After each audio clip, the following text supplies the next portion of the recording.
আপনি কি খেয়াল করেছেন সকালে ঘুম থেকে ওঠার পর প্রথমেই আপনার হাত চলে যায় মোবাইলের দিকে? খাওয়ার সময়, পড়াশুনোর সময়, এমনকি ঘুমানোর আগেও ফোনের স্ক্রলিং বন্ধ হয় না। কথা ছিল মোবাইল আমাদের জীবনকে সহজ করবে, কিন্তু আজ মোবাইলই আমাদের জীবনকে নিয়ন্ত্রণ করছে। আপনি কি জানেন, অতিরিক্ত মোবাইল ব্যবহার শুধু সময় নষ্টই করছে না, আপনার মনোযোগ, স্মৃতিশক্তি, এমনকি সম্পর্ককেও ধ্বংস করছে। তাহলে কি আসলেই মোবাইল ছাড়া থাকা সম্ভব? হ্যাঁ, সম্ভব।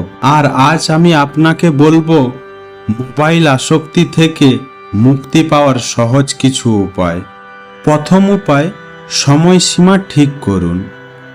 আমরা মোবাইল হাতে নিলেই সময়ের হিসাব ভুলে যাই।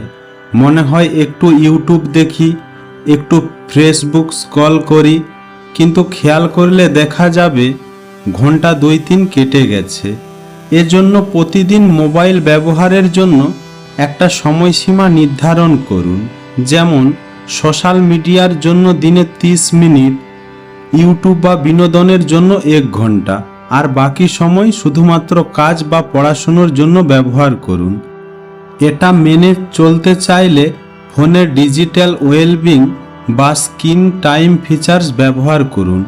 এই ফিচার দিয়ে নির্দিষ্ট সময় পার হলে অ্যাপ নিজেই বন্ধ হয়ে যাবে। মনে রাখবেন, আপনি যদি সময়কে নিয়ন্ত্রণ না করেন, মোবাইল আপনার সময়কে নিয়ন্ত্রণ করবে। দ্বিতীয় উপায়, নোটিফিকেশন কমান। আপনি কি খেয়াল করছেন, আপনার ফোনে যখনই টিং শব্দ হয় তখনই আপনার মনোযোগ সরে যায়?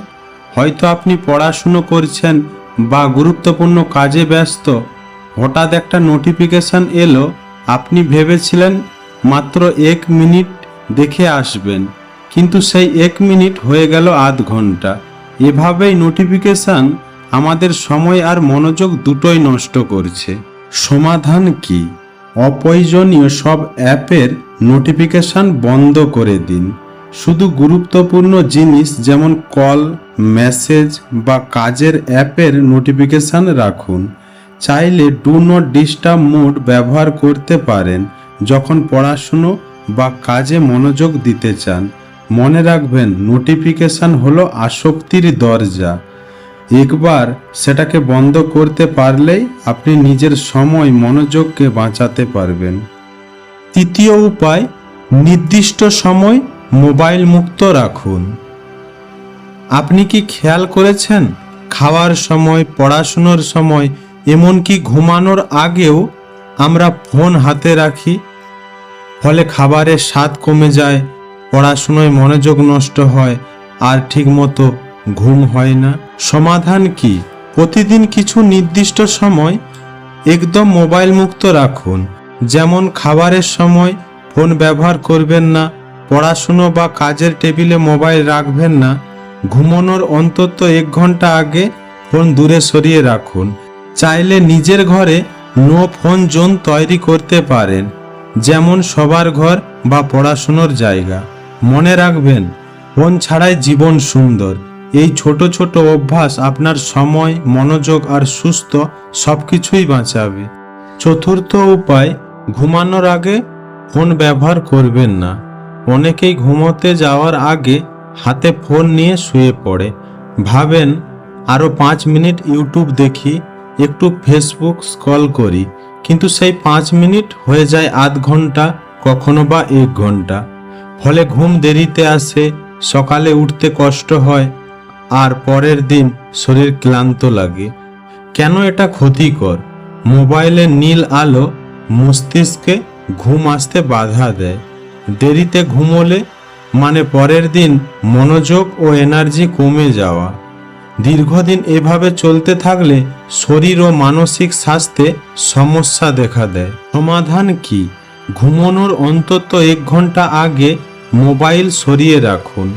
চাইলে অ্যালার্ম সেট করুন, ফোন দূরে রেখে চার্জ দিন।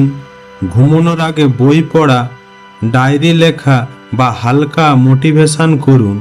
এগুলো আপনার ঘুমকে আরও গভীর করবে। মনে রাখবেন, ঘুমের আগে ফোন ব্যবহার মানে আগামী দিনের শক্তি নষ্ট করা। ফোনকে দূরে রাখুন আর নিজের ঘুম ও স্বাস্থ্যকে ফিরিয়ে আনুন। পঞ্চম উপায়, প্রয়োজনীয় কাজের জন্যই ব্যবহার করুন। আজকাল আমরা ফোন ব্যবহার করি শুধু কাজের জন্য নয়, অভ্যাসের বশেও।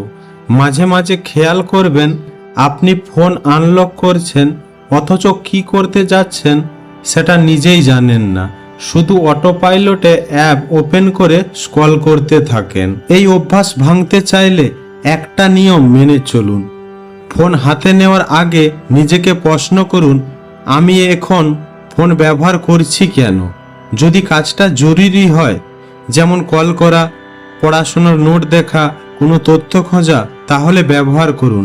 আর যদি কেবল সময় কাটানোর জন্য হয়, তবে সাথে সাথে ফোনটা রেখে দিন। চেষ্টা করুন ফোনকে একটা টুল, উপকরণ হিসেবে ব্যবহার করতে, বিনোদনের খেলনা হিসেবে নয়। মনে রাখবেন, যখন মোবাইল আপনার নিয়ন্ত্রণে থাকবে তখনই আপনি সত্যিকারের স্বাধীন হবেন। বন্ধুরা, মোবাইল আমাদের শত্রু নয়, বরং এটা একটা অসাধারণ উপকরণ। কিন্তু সমস্যা তখনই শুরু হয় যখন আমরা এটাকে ব্যবহার না করে বরং এটাকে আমাদের ব্যবহার করতে দেই। যদি এই 5টি উপায় ধীরে ধীরে অভ্যাসে পরিণত করতে পারেন, তবে আপনি শুধু মোবাইল আসক্তি থেকে মুক্তি হবেন না, বরং নিজের জীবনে ফিরে পাবেন সময়, মনোযোগ আর শান্তি। তাহলে আজ থেকেই ছোট একটা প্রতিজ্ঞা করি, আমি মোবাইলকে ব্যবহার করব, কিন্তু মোবাইল আমাকে ব্যবহার করতে পারবে না। আপনার জীবন আপনার হাতে, ফোনের হাতে নয়।